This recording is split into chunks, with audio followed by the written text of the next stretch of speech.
جی السلام علیکم، میں ہوں رفیق اوان، نیب صدر young journalist and ENN T V channel Multan. ہمارے ساتھ آج ایک ایسی شخصیت تشریف فرما ہیں جو پاکستان بھر کے ٹی وی چینلز کی زینت ہیں، اور پاکستان ٹی وی چینلز کے جو شوز ہیں، ٹاک شوز ہیں، وہ ان کے بغیر کمپلیٹ نہیں ہوتے۔ جناب پیر حیدر زمان قریشی صاحب، السلام علیکم۔ جی وعلیکم السلام جی پیر سنگھ، کیسے ہیں سر؟ مہربانی، بہت شکریہ، تھینک یو سر بہت شکریہ، آپ نے ٹائم دیا۔ سر پاکستان کے جو اس وقت معاشی اور سماجی اور سیاسی حالات چل رہے ہیں، اس میں ایک چیز کافی مسئلہ آ رہا ہے کہ لوگ، چاہے کاروباری طبقہ ہو، چاہے کسان ہو، تمام لوگ اپنی اپنی جگہ پہ اس وقت پریشان ہیں۔ تھوڑے سے حالات اس قسم کے چل رہے ہیں، تو اس میں یہ چیز آپ کی نظر میں اس کا کیا حل ہونا چاہیے؟ بہت شکریہ۔ بسم اللہ الرحمن الرحیم۔ اوان صاحب، آپ کا چینل ENN جو ہے اور جن جرنلسٹ ایسوسی ایشن سے آپ کا تعلق ہے، آپ لوگوں نے ٹائم نکالا اور پاکستان پیپلز پارٹی کی قیادت چیئرمین بلاول بھٹو زرداری اور صدر پاکستان ہمیشہ میڈیا کی آزادی کے لیے اور اس کو سپورٹ کرنے کے لیے ہم نے آواز اٹھائی ہے۔ تو آپ کا نیا چینل ہے، سب سے پہلے تو میں نیک تمنائیں دینا چاہوں گا آپ کے چینل کی توسط سے۔ آپ کا بڑا اہم سوال ہے، اور اس سوال کے جواب میں بہت ساری باتیں کی جا سکتی ہیں، لیکن وقت کی جو ہے نزاکت کو سامنے رکھتے ہوئے محرکات کچھ ایسے ہیں کہ پاکستان کی جو معیشت ہے وہ 2018 سے لے کر 2022 کے درمیان، جب پچھلی حکومت تھی، انہوں نے بہت زیادہ جو گروتھ اورینٹڈ پالیسی رکھی، بے دریغ امپورٹ کی، بے دریغ اکنامک ایکٹیویٹی کرنے کی کوشش کی۔ اس میں پراپرٹی مافیا بھی تھی، اس کے اندر سرکاری اداروں کی نجکاری نہ کرنا، بہت سارے قرضہ جات لیے گئے۔ اس کے نتیجے میں ہماری معیشت کے پاس زر مبادلہ کے ذخائر ختم ہو گئے تھے۔ جب اپریل 2022 میں نو کانفیڈنس ہوا، اور پاکستان کی ڈیموکریٹک ہسٹری میں وہ پہلا نو کانفیڈنس ہے جو کامیاب ہوا، تو اس وقت پاکستان کا 18 ارب ڈالر کا خسارہ تھا، اور آپ کے پاس 2 ہفتے کی امپورٹ کے پیسے تھے۔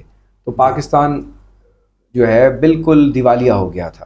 اب اور مجبوراً IMF پروگرام جو سائن کیا گیا ماضی میں، اس IMF پروگرام سے بھی حکومت منحرف ہو چکی تھی، اور ان کو معلوم تھا شاید کہ وہ اب حکومت میں نہیں ہوں گے، تو جو وعدے IMF سے کیے ہوئے تھے ان کی پاسداری نہیں کی گئی، اور الٹا چیزیں جو ہیں وہ اس کے برعکس کی گئیں، جس کے نتیجے میں آپ کا جو عالمی سطح پہ جو معاشی معاہدہ تھا اس کو بہت ٹھیس پہنچی، اور پاکستان جو ہے اس کو ایڑیاں رگڑ کر، اور جو PDM-1 کی حکومت ہے جنہوں نے اپنی سیاست بھی داؤ پر لگائی، عوام میں غیر مقبول بھی ہوئے، بہت ٹیکس بھی لگائے، پیسے کو بھی ڈی ویلیو کیا۔ آپ کو پتہ ہے کہ اس وقت ڈالر 340 روپے کا ہو گیا تھا، اور آج 280 روپے کا ہے۔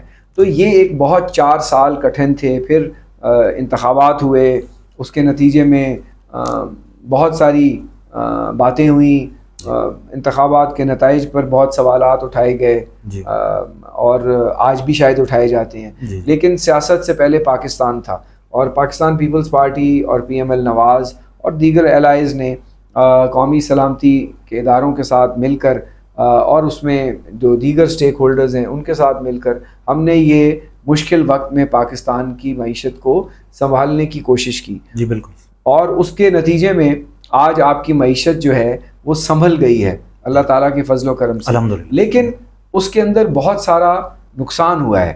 زراعت کا دیوالیہ نکل گیا ہے، انڈسٹری آپ کی بیٹھ گئی ہے، آپ کی جو مڈل کلاس ہے وہ غربت کی سطح سے نیچے چلی گئی ہے، بے روزگاری جو ہے جو 6-7% پہ تھی اب 8.5-9% پہ ہے، نوجوان کو نوکری نہیں ملتی، کسان کو پیسے نہیں ملتے، مزدور کو اجرت نہیں ملتی، انڈسٹری کا پہیہ جام ہے، بجلی، گیس، پیٹرول، ان سب کے ریٹ، ادویات کے ریٹ بڑھ گئے ہیں۔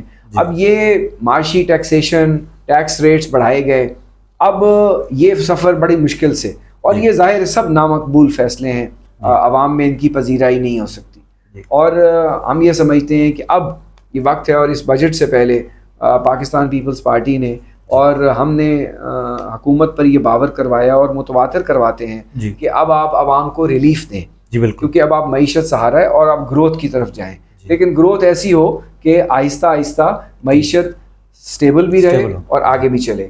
اب آپ نے دیکھا کہ اس باری گندم میں کسان کو سہارا دیا گیا ہے، آہستہ آہستہ آگے فصلوں میں بھی چیزوں کے ریٹ کم ہوں گے۔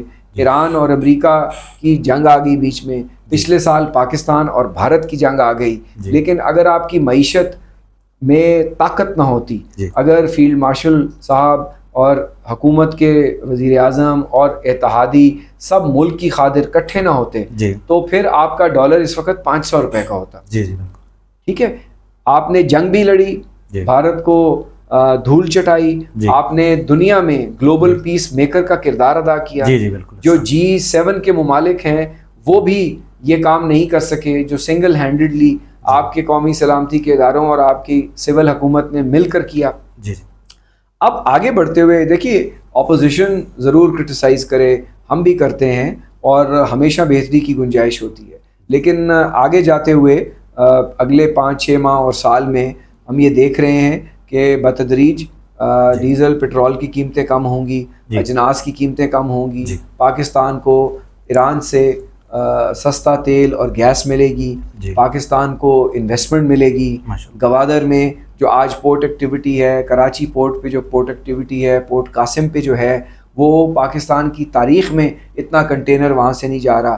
تو آہستہ آہستہ اب دنیا آپ کو اس لبادے میں نہیں دیکھتی جو بھارت نے ڈھونگ رچایا پچھلے 40 سال سے کہ پاکستان دہشت گردی کو کسی صورت میں سپورٹ کرتا ہے، بلکہ اب بھارت دنیا میں ایک دہشت گرد اور ایک فیلڈ سٹیٹ کے طور پہ سامنے آیا ہے، اور یہ ایک ری الائنمنٹ ہے آپ کی خلیجی ممالک میں، آپ کے مڈل ایسٹ کے جو دیگر ممالک ہیں، جو مشرق وسطیٰ کے ممالک ہیں، ان سب جگہ آپ کے اب ایک پروفائل میں، اور یہ اب ہمیں لوگ بتاتے ہیں کہ ہم کہیں پہ پھر رہے ہیں، اوورسیز پاکستانی بہت ہیں، وہ کہتے ہیں جہاں ہم پاکستانی پاسپورٹ دکھاتے ہیں تو یہ کہتے ہیں آگے سے آپ نے تو کمال کر دیا دنیا میں۔ تو اب ہمیں بیرونی سطح پہ تو معیشت بھی ہماری مستحکم ہو گئی ہے، اب اندرون ملک بات ہے، اندرون ملک سیاسی ٹیمپریچر کو ہمیں کم کرنا چاہیے۔ پاکستان پیپلز پارٹی یہ سمجھتی ہے کہ پی ٹی آئی یا دیگر جو اپوزیشن کی جماعتیں ہیں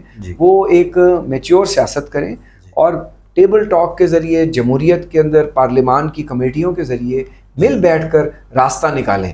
جو ماضی میں ہوا غلط ہوا، اس سے پہلے بھی غلط ہوتا رہا ہے، لیکن آپ سسٹم کو ڈی اسٹیبلائز نہ کریں، اسی کے اندر بہتری کریں، چاہے الیکشن کی اصلاحات ہیں، چاہے اپوزیشن کی ہیومن رائٹس کے متعلق کنسرنز ہیں، حکومت کو ایڈریس کرنا چاہیے، اور وزیر اعظم نے 2-3 مرتبہ کہا ہے کہ ہم بات چیت کرنا چاہتے ہیں۔ تو میں سمجھتا ہوں کہ آگے اگلے جو 2 سال ہیں وہ ماضی کے جو 4 تکلیف دہ سال ہیں، اگلے 2-3 سالوں میں حالات بہت بہتر ہوں گے۔ اچھا سر، چیئرمین بلاول بھٹو زرداری صاحب نے بھی یہ کہا ہے کہ ہم انشاءاللہ تعالیٰ اگر کسی کو نوکری دینا جرم ہے تو ہم یہ بار بار کریں گے، وہ ملازمتوں کے اور ملازمین کے حق میں ہیں۔ سر آج کل اس موجودہ دور میں نوجوان جو ہے اس کی سب سے بڑی یہ پرابلم ہے کہ لوگ پڑھ لکھ کر بے روزگار ہیں، ان کو جاب نہیں مل رہی، یہ ایسے مسائل ہیں۔ سر آپ نوجوانوں کے بارے میں کیا سوچ رکھتے ہیں کہ حکومت کو یا موجودہ سیٹ اپ جو ہے اس کو کیا انیشیٹو لینا چاہیے تاکہ نوجوان جو ہیں وہ مایوس ہو کر باہر جا رہے ہیں، انہیں کیا مشورہ دیں گے سر آپ؟ دیکھیں عوان صاحب، نوجوانوں کو ایک تو ٹیکنیکل اور ووکیشنل ٹریننگ لینی چاہیے۔ اے آئی اور انٹرنیٹ اور آئی ٹی انیبلڈ سروسز میں بہت پوٹینشیل ہے۔ دوسری بات یہ ہے کہ پاکستان پیپلز پارٹی کا اور پی ایم ایل نواز کا یا P T I, Hare party کا ایک بنیادی فلسفہ ہوتا ہے۔ پاکستان پیپلز پارٹی کا روٹی کپڑا اور مکان ہے۔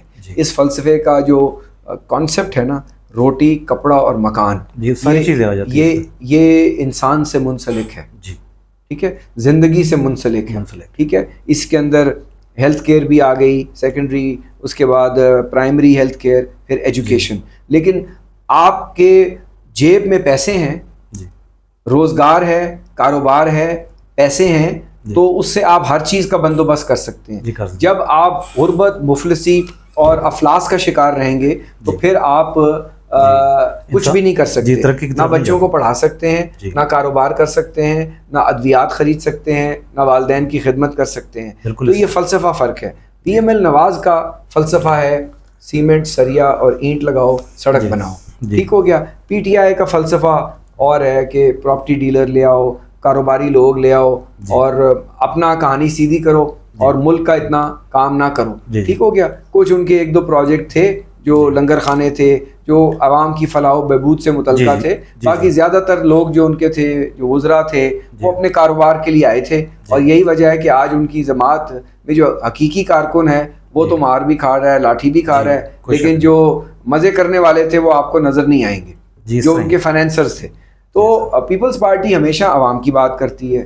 ہم مزدور کی تنخواہ کی بات کرتے ہیں، ہم کسان کی جنس کی پیسے کی بات کرتے ہیں، ہم روزگار کی بات کرتے ہیں. ہم مزدوروں کو وفاقی حکومت کے محکموں میں ہم نے شیئرز دلوائے، اسٹاک آپشن دلوائے. آج بھی ہم سمجھتے ہیں کہ روزگار آپ دیں گے تو ملک خوشحال کریں گے. اور صدر آصف زرداری کی جو سوچ ہے وہ یہ ہے کاروباری افراد کے لیے خاص طور پہ، وہ یہ کہتے ہیں کہ پہلے آپ ان کو پیسہ بنانے دیں. پہلے اس ملک میں انڈسٹریلسٹ اور کاروباری لوگ ویلتھ کریشن کریں. جب ویلتھ کریٹ ہو جائے تو پھر ٹیکس کریں. یہاں گنگا الٹی بہتی ہے، یہاں ابھی انہوں نے پیسے بنائے نہیں تو آپ ایف بی آر کو ان کے پیچھے ڈال دیتے ہیں. تو جس ملک میں اپنے لوگ آپ کے غریب ہوں وہاں وہ یہاں پیسہ نہ لگانا چاہیں. تو ابھی بڑا اچھا موقع ہے مشرق وسطیٰ میں، خلیجی ممالک کے اندر یہ بہت سارے لوگ آ رہے ہیں واپس، پیسہ وہاں سے نکلے گا. تو اگر ہم ایک سازگار پالیسی دیں گے لوگوں کو انویسٹ کرنے کی، لوگوں کے اوپر بلا وجہ ٹیکسیشن نہیں کریں گے، اوپن ویلکم پالیسی ہوگی، تو اس سے پاکستانی معیشت میں پیسہ آئے گا. یہ اربوں ڈالر گئے ہوئے ہیں پاکستان سے، بھاگے ہوئے ہیں لوگ، نکالے ہوئے ہیں پیسے، تو یہ واپس آ جائیں گے کیونکہ اب وہاں رکھ نہیں سکتے. تو اس انوائرمنٹ سے اگر ہم بہتر پالیسیز بنائیں تو ہم بہتری حاصل کر سکیں گے. تو روزگار تو جی پاکستان پیپلز پارٹی آج بھی یہ کہتی ہے کہ سرکار کے تحویل میں جو ادارے ہیں وہ بہتر چلائے جا سکتے ہیں. پرائیویٹائزیشن جو ہے پاکستان پیپلز پارٹی یہ سمجھتی ہے کہ حل نہیں ہے. ہم پبلک پرائیویٹ پارٹنرشپ کو حل سمجھتے ہیں، جہاں سرکار اور پرائیویٹ سیکٹر مل کر جو ہے ادارے چلائیں اور روزگار کے مواقع پیدا کریں. جس کے اوپر افسوس ہے کہ اتنا کام نہیں ہوتا.